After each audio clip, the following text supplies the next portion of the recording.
hating gabi kagabi kasi may pasok yung amo ko maaga. Kaya alas 4 gigising na sila para pumasok at alas 6 ang umpisa ng work nila.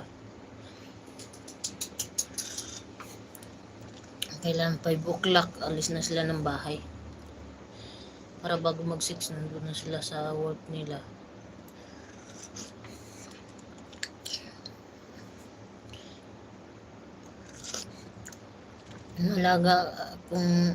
Alaga ko tulog pa.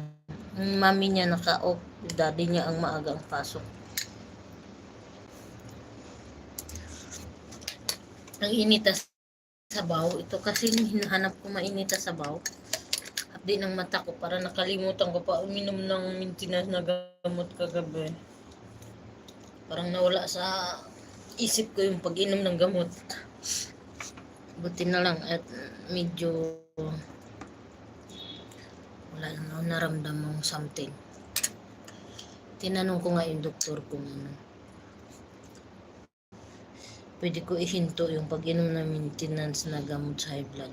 Hindi daw kasi baka biglang tumaas yung BP ko, mag-trigger, may makain ako o may something na maging cause na tumaas yung BP at biglang mag-attack.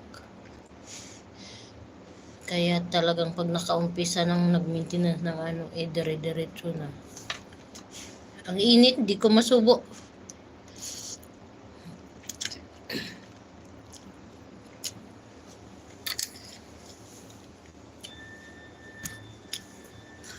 Kumain ako pizza kanina Kaso lang parang gusto ko humigop ng mainit na sabaw.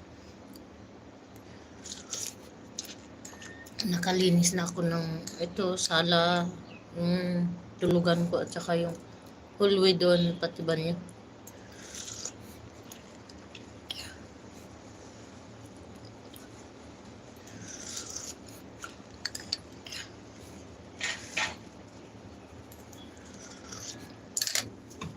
Hapdi nga itong mata ko Ito ang problema pagka nagpupuyat ako.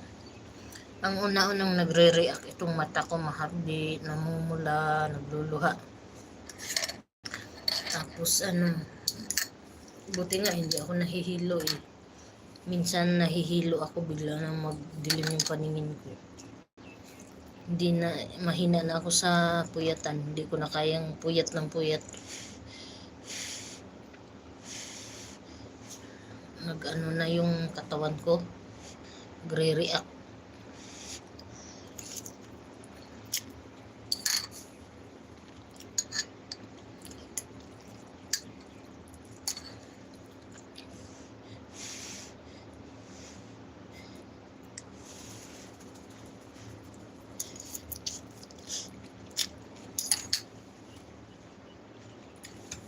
Tumatawag ako sa kamag-anak ko sa Pinas, video call.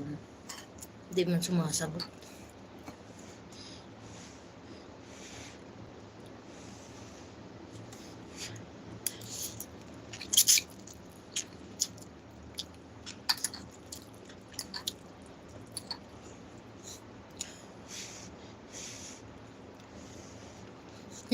Legit. This is brunch. Noodles soup. I want hot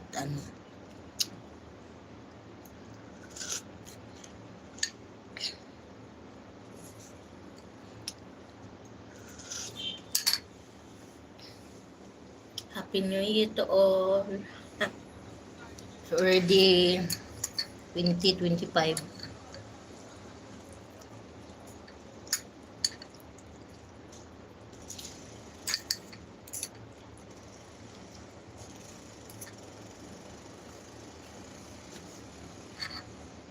First day of 2025.